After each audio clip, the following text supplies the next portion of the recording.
이처럼 살얼음 판을 걷는 금융시장 상황을 보면 불안하기 짝이 없습니다. 은행에 맡긴 예금이나 적금은 괜찮을지 또 퇴직연금은 안전한지 이런저런 걱정이 드는 게 사실입니다.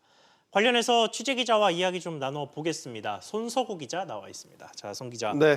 이렇게 금융시장이 계속 출렁거리다 보니까 투자하시는 분들 입장에서는 걱정이 될 수밖에 없잖아요. 네, 최근 며칠 동안 주식시장이 폭락을 했으니까요. 요즘 같은 경우는 증권사 각 지점이나 창구에는 고객들의 문의 전화라든지 항의하는 전화가 많이 걸려온다고 하고요. 예. 은행에도 마찬가지로 지점 창구를 찾아서 자신의 예금이나 대출 등은 괜찮은지 이런 것들을 점검하는 고객들도 많아졌다고 합니다. 금융사나 은행들도 이처럼 고객들이 불안해할 수 있다 보니까 상품별로 현재 상황이라든지 앞으로 어떻게 대응하겠다 이런 것들을 정리해서 안내하기도 하고요. 고액자산가들의 경우에는 담당 PB들이 따로 있기 때문에 이 PB들이 전화를 한다든지 문자 메시지 등을 통해서 특별 관리를 하고 있는 그런 상황입니다.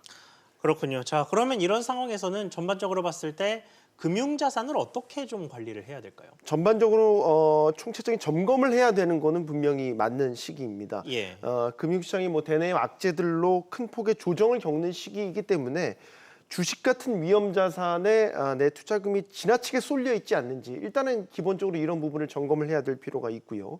앞서 전해드리긴 했지만 금이라든지 채권, 달러 같은 안전자산 투자 비중을 늘려야 될 필요가 있고 전체적으로는 아무래도 금융시장이 불안하기 때문에 보수적으로 투자 결정을 하는 것이 필요한 시기다. 이렇게 전문가들은 공통적으로 얘기를 하고 있습니다.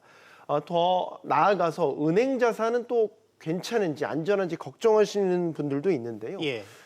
최근에 금융시장 변동성이 커졌다고는 하지만 예를 들어서 2008년 금융위기 당시나 또 2011년 저축은행 사태처럼 상황이 그렇게까지 악화될 가능성이 현재로서는 낮습니다. 따라서 은행 예금 적금이나 퇴직연금 같은 금융자산들은 안전하다고 보셔도 되겠습니다.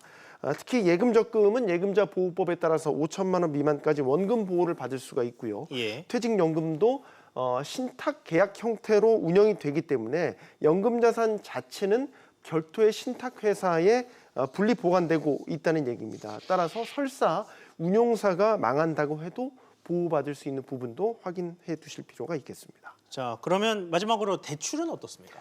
대출자라면 오히려 지금이 장기 이 저금리로 돌아서는 그런 시기이기 때문에 특히 변동형 상품 대출자들은 이자 부담을 낮출 수 있는 그런 호기가 되기도 하겠습니다. 그렇군요. 송 기자 이야기 잘 들었습니다.